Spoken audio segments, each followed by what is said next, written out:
নাহৰকটীয়াৰ নামফাকে গাঁৱত এতিয়া অনন্য পৰিৱেশ।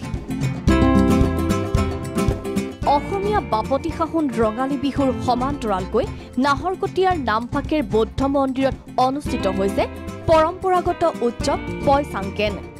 গৰু বিহুৰ দিনাৰ পৰাই আৰম্ভ হোৱা বৌদ্ধ ধৰ্মৰ পবিত্ৰ উৎসৱ পাইচাংকেন উৎসৱৰ সোমবাৰে সামৰণি পৰে। পৰম্পৰা অনুসৰি গৰু বিহুৰ দিনাৰ পুৱাৰ পৰাই অনুষ্ঠিত হয় এই উৎসৱ।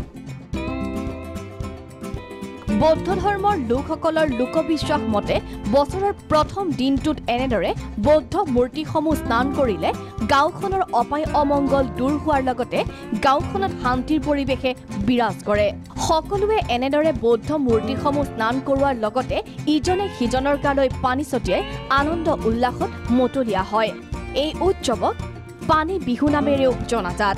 এই অনুষ্ঠানটো উদযাপন হৈ আছে। আমি বছৰেকৰ মূৰত নতুন বছৰ আৰু পুৰণা বছৰ কাউণ্টিঙত আমাৰ মানে 52 ঘণ্টাটো ইফাল সিফাল হৈ থকাৰ কাৰণতে এই 52 ঘণ্টাটোকে আমাৰ সংক্ৰান্তি দিন হিচাপে মানে মানা হয়। মানে এতিয়া আমি বৌদ্ধ মূৰ্তিবিলাক গা ধোৱা, তাৰপিছতে আমাৰ তেনেকৈ বোধি বৃক্ষবিলাকত পানী ঢালি দিয়া আৰু তেনেকৈ যিমান দৌল দেৱালবিলাক আছে আজিৰ দিনটো সংক্ৰান্তিৰ দিনত আমাৰ মানে পানী ঢালি পিনি তেনেকৈ উদযাপন কৰি থকা হৈছে। মানে 3 দিনৰ অন্তত বাহিৰত থোৱা বৌদ্ধ মূৰ্তিসমূহ পুনৰ মন্দিৰৰ মূল স্থানত স্থাপন কৰা হয়। তেতিয়াই এই অনুষ্ঠানৰ সামৰণি পৰে।